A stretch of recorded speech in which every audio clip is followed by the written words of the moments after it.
I'm going to show you how to repair a lock cylinder out of a Ford F-150 truck. Mine's a 2002 model. I think they're not too different, though. They've used this, I think, on quite a few number of years.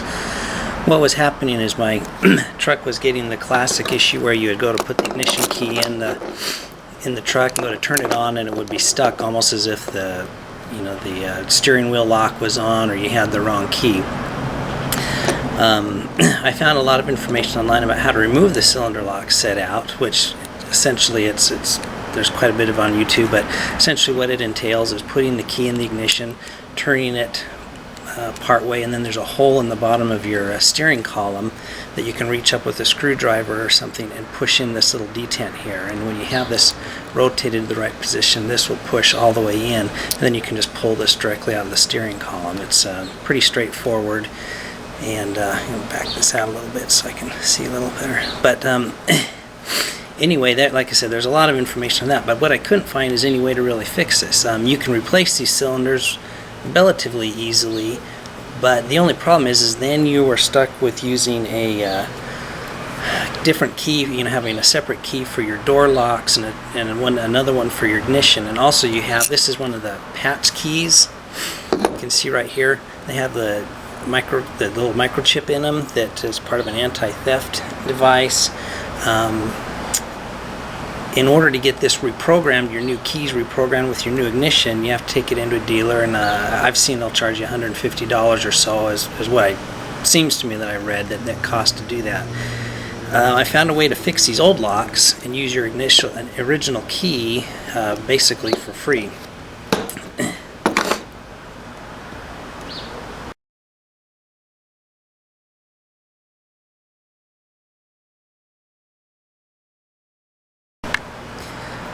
Now, the first thing I had to do was take out the little detent here, and I'm not going to completely undo this because I felt kind of lucky, quite honestly, to get it back together, which is part of why I'm doing this video. It was a little bit of a challenge, and I thought maybe I would share with you all what I learned.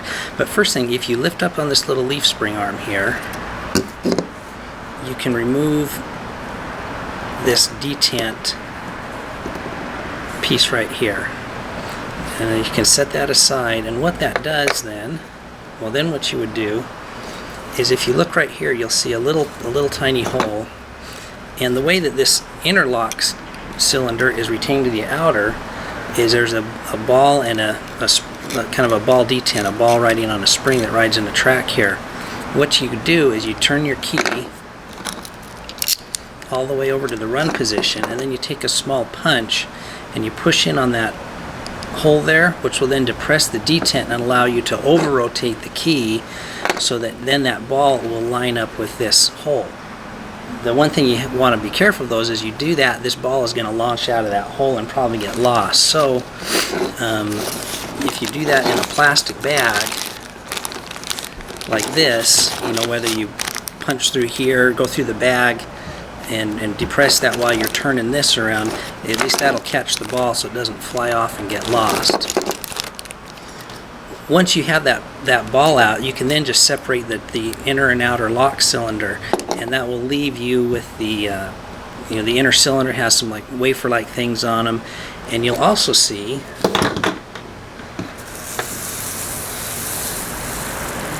what I think people refer to the cross block or whatever it is that actually forms the lock. This little piece here is a spring load, and it rides up and down in a track inside the inner cylinder, and when the key is out, it pops up and engages in a groove in the outer cylinder, which then doesn't let you, obviously turn the key. So since these keys have a microchip in them that's coded to the car, I kind of came to the conclusion that this was kind of a redundant system, and so I didn't really worry so much about the key now, because unless you have my key with my microchip, you still can't start my truck. So I decided I was just going to get rid of this thing altogether and prevent the problem from ever coming back. So what I did, when you take that out, you'll see this guy, he'll be kind of sitting up there looking out at you. He's mounted kind of along the same axis as the cylinder is, and then you'll see these two little brass leaves on either side of it. Whoops. kind of like that, and then these springs are underneath these little brass arms. And so what you do is you I just took a pick kind of like this, and I just pried these little brass arms out. Once those arms came out, the springs came out, and this just lifted right out. And so with that removed, now your lock, as far as the key is concerned, is really not a functioning lock anymore. But again, with the microchip in it, in my opinion, I don't care so much about it. So now the challenge became to getting it, to put this thing back together. And getting the ball and spring in was the thing I was a little bit worried about initially. Again, I was worried about losing that ball. And so what I did is, again, with this D10 out still, whoops, sorry about that. I put the cylinder in, rotated the inner cylinder until I could look in and see the hole that the spring and ball were supposed to go in, which again, you can't do that on here because this is all mounted together already and it won't rotate that far. But you drop those in, the ball will sit up on top here, and then again, I was by myself, so I didn't have an extra set of hands, so I clamped this in a vise.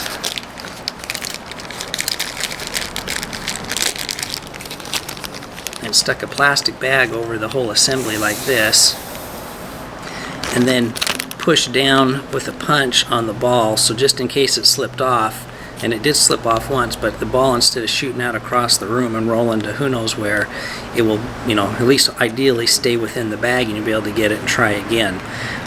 So once you push that down in that ball, you push that ball down far enough, then you'll be able to rotate this lock that's in the inner cylinder back here as if you're turning the key off, and it will just by default drop into the groove that will then lock this whole assembly back into place so that the inner and outer cylinders stay together. Then to finish it off, basically just lift this leaf spring back up again.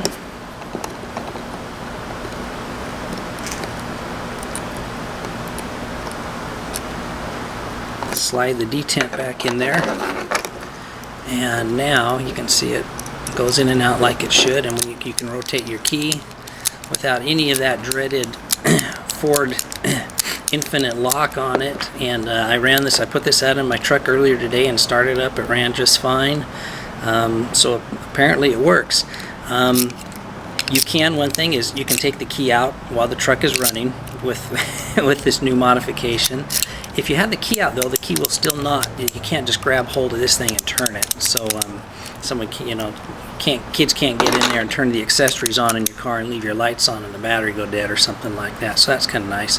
But anyway, now all you have to do is go out in your truck and rotate this to the correct position, push the D10 in, slide this whole assembly back into the mounted its location on the steering column, hook your battery back up, and you should be ready to go. That's it.